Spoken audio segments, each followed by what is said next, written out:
আপনি চোখ বন্ধ করে কিছু একটা ভাবছেন। হঠাৎ মনে হলো আপনি পাহাড়ে দাঁড়িয়ে আছেন।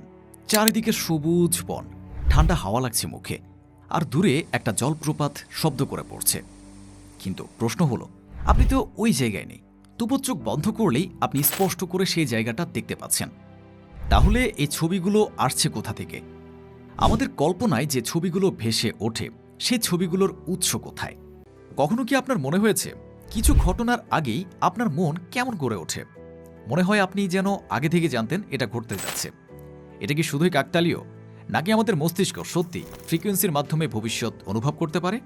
আজ আমরা খুঁজে বের করব বিজ্ঞানের আলোকে মস্তিষ্কের ওয়েব আর মনস্তত্ত্ব কি বলে এবং কতটা সত্যি এই রহস্য। আমাদের মস্তিষ্ক সবসময় নির্দিষ্ট ফ্রিকোয়েন্সিতে কম্পন করে, যাকে বলে ব্রেন ওয়েভ।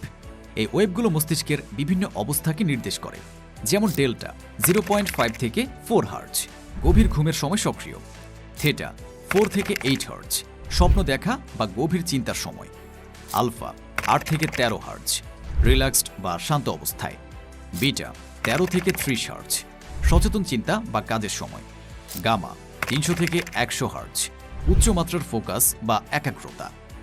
কিন্তু প্রশ্ন হচ্ছে, এই ব্রেন ওয়েভ কি আমাদের ভবিষ্যৎ অনুভবের সাথে যুক্ত? বিজ্ঞানীরা এই প্রশ্নের উত্তর খুঁজেছেন দশকের পর দশক ধরে। ফ্রিগনিশন কি? মনস্তত্ত্বে একে বলে ফ্রিগনিশন, ভবিষ্যৎ ঘটনা আগে থেকে উপলব্ধি করা। হাজার বছর আগে থেকে নানা সভ্যতায় এ ধারণা প্রচলিত, যেমন নস্ট্রাডামাসের ভবিষ্যদ্বাণী বা গ্রিক ওরাকল।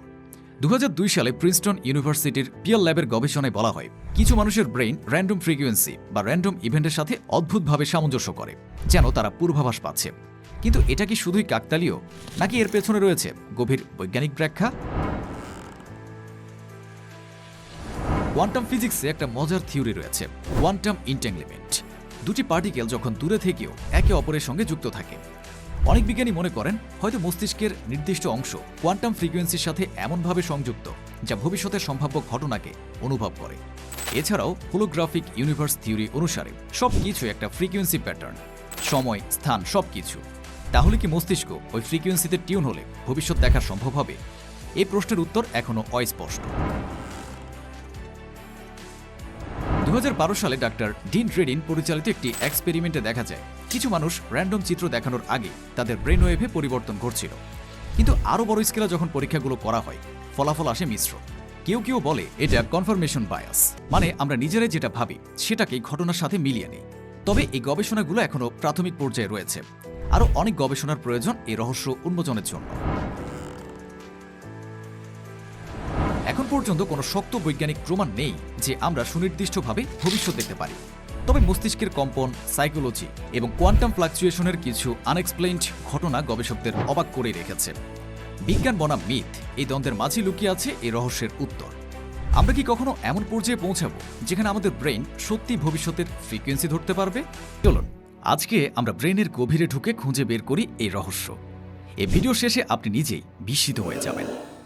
কল্পনার জগতে প্রবেশ। আমরা যখন কোনো কিছু কল্পনা করি, তখন মস্তিষ্কের মধ্যে যেন একটা সিনেমা চালু হয়। কখনো আমরা নিজেদের ভবিষ্যৎ নিয়ে ভাবি, কখনো শৈশবের কোনো স্মৃতিকে রিকল করি। কিন্তু আসলে ভাবা মানে কি?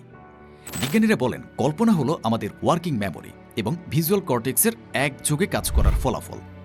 ভিজুয়াল কর্টেক্স হচ্ছে ব্রেনের সেই অংশ যা আমাদের চোখ দিয়ে দেখা জগৎকে প্রক্রিয়াজাত করে। কিন্তু আপনি যদি চোখ বন্ধ করেও একটা কল্পনা করেন, ভিজুয়াল কর্টেক্স তখন সক্রিয় হয়, ঠিক যেমনটা হয় বাস্তবে কিছু দেখার সময়। অর্থাৎ আপনি বাস্তবে কিছু না দেখেও শুধু ভাবলেই মস্তিষ্ক সেটাকে দেখতে শুরু করে। এটা কি তাহলে এক ধরনের অদৃশ্য বাস্তবতা তৈরি করছে? স্মৃতি আর কল্পনার তফাৎ কোথায়? প্রশ্ন আসে, কল্পনা আর স্মৃতির মধ্যে পার্থক্য কি?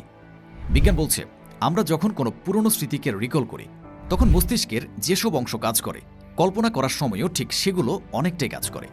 হিপোক্যাম্পাস, যা স্মৃতি গঠনে সাহায্য করে, সেটি কল্পনার ক্ষেত্রেও ব্যবহৃত হয়। তাই তো কখনো কখনো আমাদের কল্পনা বাস্তব স্মৃতির মতো মনে হয়। এজন্যই আমরা একটি কাল্পনিক গল্প পড়ে কাঁদি বা রোমাঞ্চিত হই, কারণ ব্রেনের কাছে বাস্তব আর কল্পনা কখনো কখনো একই রকম অনুভূতিতে ধরা পড়ে। মস্তিষ্ক কি নিজেই সিনেমা বানায়? এখন প্রশ্ন, এই ছবি আমরা কোথা থেকে পাই? উত্তর হলো, আমাদের মস্তিষ্ক তথ্য সংগ্রহ করে বহু জায়গা থেকে। দেখা সিনেমা, পড়া বই, শোনা গল্প ছোটবেলার অভিজ্ঞতা, এমনকি অবচেতন মনে জমে থাকা ধোঁয়াশা অনুভব, এই সমস্ত জিনিসগুলোকে ব্রেইন একত্র করে একটি নতুন রূপ দেয়, যেটা আমাদের কল্পনা। অর্থাৎ আপনি কোনোদিন হিমালয়ে যাননি, তবুও আপনি হিমালয়ের ছবি কল্পনা করতে পারেন, কারণ আপনি বইয়ে, ছবিতে বা ভিডিওতে কিছুটা তথ্য পেয়েছেন। বাকি কাজটা সেরে দিচ্ছে আপনার ব্রেইন। এটা যেন একটা ইন্টারনাল সিনেমা স্টুডিও, যেটার পরিচালক, ক্যামেরাম্যান, স্ক্রিপ্ট রাইটার সব কিছু আপনি নিজে। ডান আর বাম মস্তিষ্কের লুকোচুরি। আমরা সবাই জানি ব্রেনের ডান পাশ সাধারণত সৃজনশীলতা ও কল্পনার সঙ্গে জড়িত।